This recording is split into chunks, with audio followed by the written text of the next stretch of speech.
Throughout the history of the United States, racial equality has been put into question many times. One of the best and worst times for black rights was the Reconstruction era. This era was filled with triumph, with the 13th through 15th Amendments getting passed, but also tragedy as the southern states passed the black codes and racism ruled the South. At Fort Sumter on April 12, 1861, the Civil War began. This was a conflict between the free and slave states, also called the Union and Confederate States. Throughout the Civil War, many battles took place, with most happening after 1862. These battles took place in locations like Shiloh, Tennessee, or Gettysburg, Pennsylvania.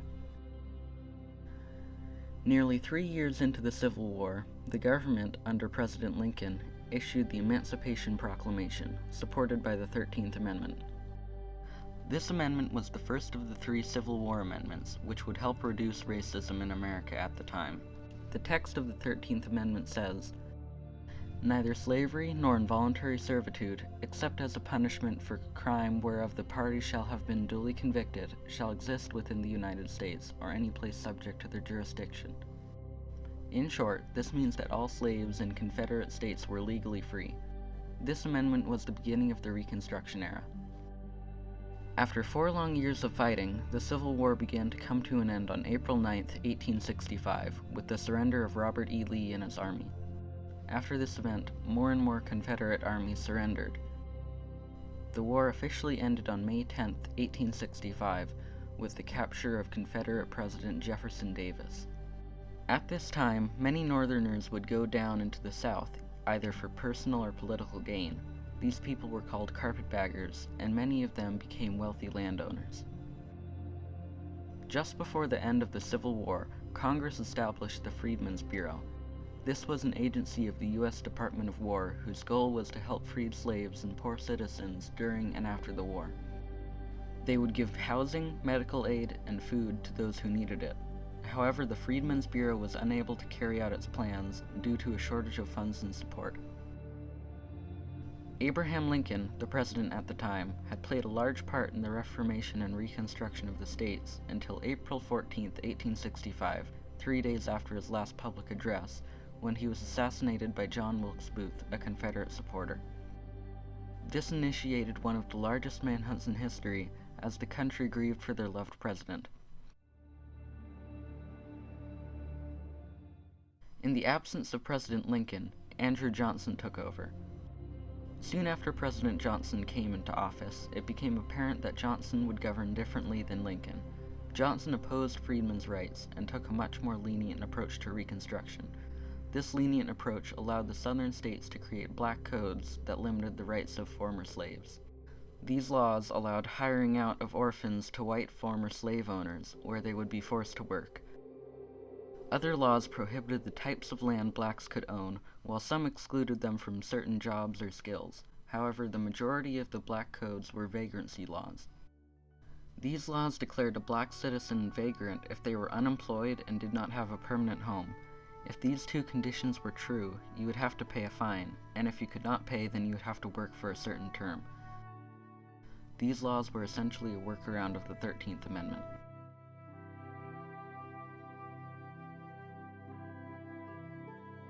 After President Johnson started removing Lincoln-era congressmen from office, Congress decided to pass the Tenure of Office Act, a law attempting to limit Johnson's interference with Reconstruction by prohibiting the president from removing Senate-appointed officials without the approval of Congress.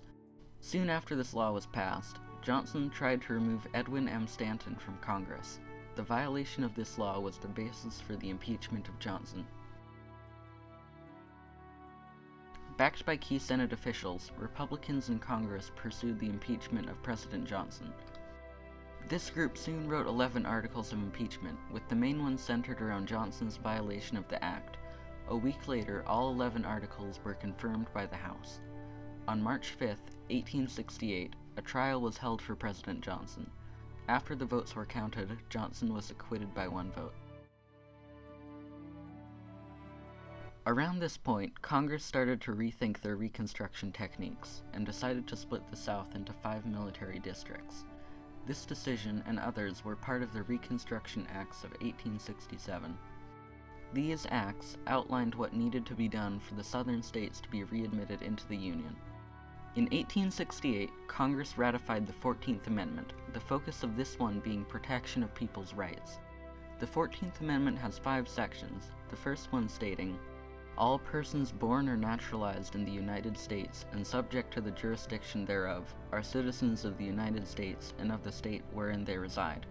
No state shall make or enforce any law which shall abridge the privileges or immunities of the citizens of the United States, nor shall any state deprive any person of life, liberty, or property without due process of law, nor deny to any person within its jurisdiction the equal protection of the laws."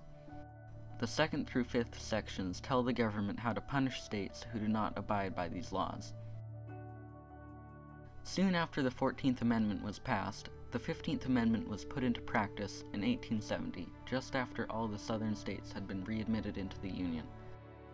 The 15th Amendment says that the right of citizens of the United States to vote shall not be denied or abridged by the United States or by any state on account of race, color, or previous condition of servitude.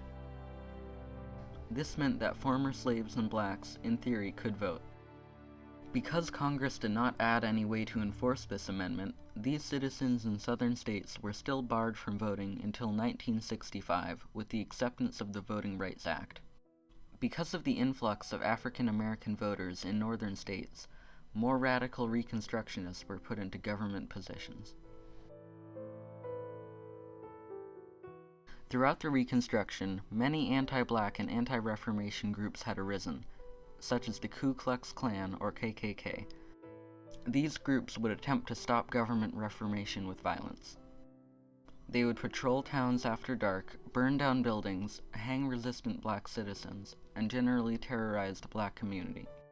In 1871, Congress passed the Third Force Act, also known as the Ku Klux Act, which legally stopped groups like this from practicing.